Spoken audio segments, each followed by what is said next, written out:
എന്ത് ശിവ ഇവിടെ ഒറ്റയ്ക്ക് ഇരിക്കണ വല്യ മുത്തിന് ഇത്തിരി വെള്ളം എടുത്തോണ്ട് വാ ശിവ. ഞാൻ നിനക്ക് എടുത്തോണ്ട് തരൂല, നീ എനിക്ക് കാറ് മേടിച്ചു തരാന്ന് പറഞ്ഞ് പറ്റിച്ചല്ല. ഞാൻ കാർ വാങ്ങിച്ചു ശിവ, പിന്നെ വേറൊരു സാധനവും കൂടെ വാങ്ങിച്ചു. നീ വെള്ളം എടുത്തോണ്ട് തന്നാ തരാം.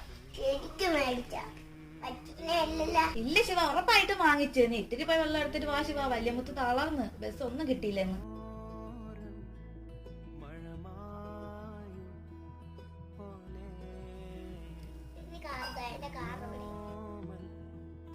കാറും ഐസ്ക്രീമും. ഐസ്ക്രീമാ? എനിക്കും കൂടെ താ ശിവ. ഇവൾക്ക് കൊടുക്കണ്ട വലിയ. അതെന്ത് ശിവ? ഇവളാണെങ്കിൽ എന്നെ ആശുപത്രി കൊണ്ടുപോയി കുത്തി വെച്ചു. എന്തിനു ശിവ ആശുപത്രി കൊണ്ടുപോയി? അവള് പല്ല് വേദന എടുത്തോണ്ട് അച്ഛനും ഇവളും എന്നെ ആശുപത്രി കൊണ്ടുപോയി കുത്തി വെച്ച്. ഓടിച്ചു വന്ന അടി കൊടുക്കാം.